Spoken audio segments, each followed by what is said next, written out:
Өзбек халық ертегісі 9 жалқау. Бір шаһарда 9 жалқау және бір шебер өмір сүріпті. 9 жалқаудың үйі базардың қасында болады, ал шебер шаһардың ең шетінде тұрыпты. Жалқаулар да шебер де арба жасайды екен. Жалқаулар тіпті тым шектен асқан еріншек болады. Бәрі жиналып ұзақ күнге бір ғана арба істесе, шебер бір күнде 9 арба жасайды. Базардағы халық жалқаулар жасаған арбаны жамандайды да шебер жасаған арбаны мақтайды. Сөйтіп 9 жалқау істі қалай жақсартамыз деп ойға кетеді. Олар күнімен ойланады, түнімен ойланады, араларынан біреу шығып таптым дейді. Шеге қағып жатқан 4 жалқау, қолына балта көтерген 3-еуі, сүргі ұстаған біреуі қалшиып тұрып қалады. Бірінші жалқау: қазір мен шеберге барамын да біздің атқарған жұмысымызды мақтаймын. Сөйтемін де біз күніне 81 арба істеп шығарамыз деймін. Біз тапқан ақшамызды қоярға жер таба алмай жатырмыз. Сөйтіп сені қатарымызға алуға ұйғардық. Шебер бізбен бірге бірнеше күн жұмыс істейді. Біз сол уақытта өзіміздің арбамызды сатып үлгереміз дейді. Дұрыс айтасың деп жалқаулар жапа тармағай қолдап бірінші жалқауды шеберге жібереді. Бауырым шебер, біз сені тым қатты аяймыз. Өзің ойлап қарашы, ертеден қара кешке дейін маңдай теріңді төгіп еңбек етесің. Осынша несіне бейнеттене бересің?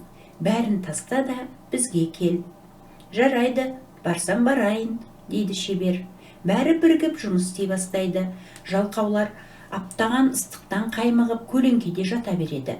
Тек шебер ғана басын орамалмен байлап алып, ағашты аралап, сүргілеп, шегелеп дегендей одан әрі жұмыс істей береді. Кешкілік шебер істеген арбаларды санайды. Шебер жалғыз өзі 9 арба, ал жалқаулар бір-ақ арба істейді. Барлығы 10 арба істелінеді. Шебер аң-таң болады, бірақ үндемейді.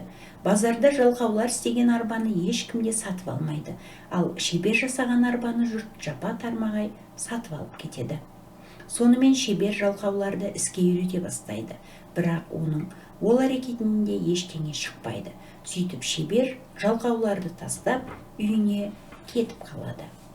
Одан әрі не істеу керегі жайында жалқаулар ойлана бастайды. Ойланады, еш нәрсе ойлап таба алмайды. Таптым дейді сонда екінші бір жалқау. Бір жалқау шеге қағып жатады, 6-ауы білікке дөңгелек кигізіп, біреуі балтамен ағаш кесіп жатады. Бәрі де істерін тастай беріп, орындарына міз бақпастан қатып қалады. Бүгін түнде шебер жасаған арбалардың бәрін өртеп жібереміз. Ертең базарда біздің арбамыздан басқа ешқандай арба болмайды. Сөйтіп олардың бағасы да қымбаттайды. Кәне, бұған не айтасыңдар? Өте жақсы, дейді қалғандары. Шебер шаһардан кетісімен-ақ жалқаулар оның арбаларын өртеп жібереді. Шебер үйіне келсе, істеген арбаларының бәрі өртеніп кеткен.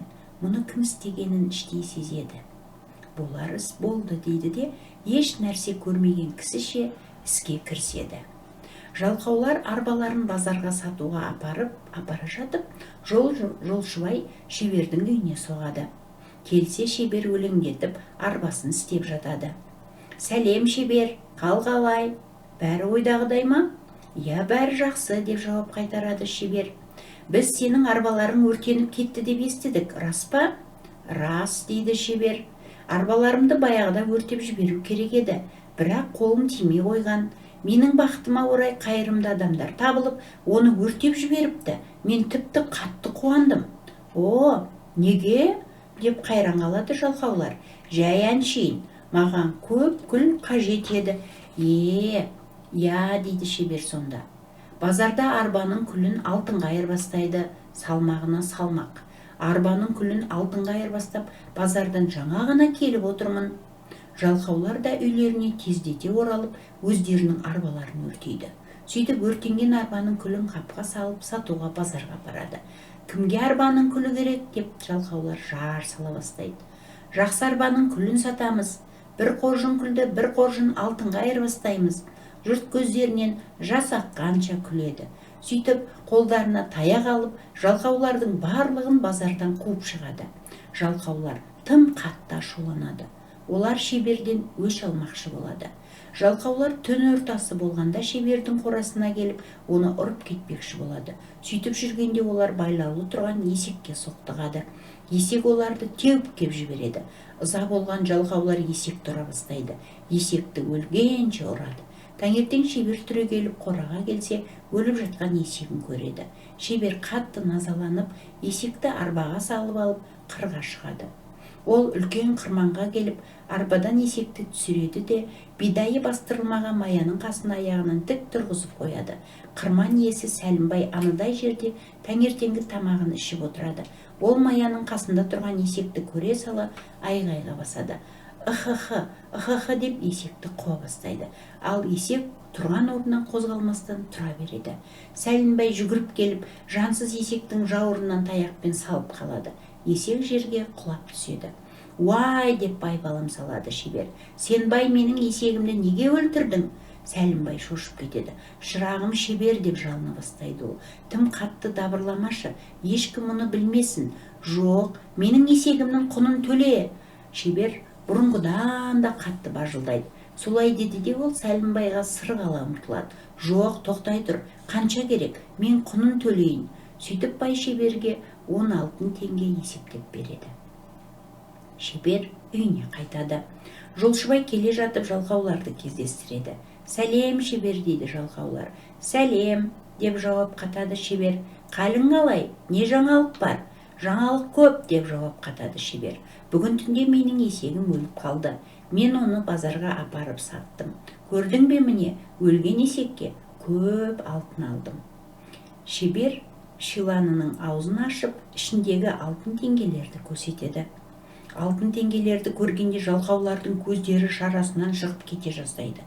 Олар тездете үйлеріне келіп, өздерінің есектерін өлтіріп, сатуға базарға алып барады. Жалқаулар базарға келеді де, кімге өлген есек керек, алтынға айырбастаймыз деп жар салады. Жұрт бұлқан-талқан болады. Бұл не деген оңбағандық, өлген есекті кім базарға келіп сатады? Сөйтіп базарға жиналған халық жалқауларды дүрелеп қуып жібереді. Шебер үйіне кетіп бара жатады. Артынан қараса 9 жалқау соңынан қуып келеді екен.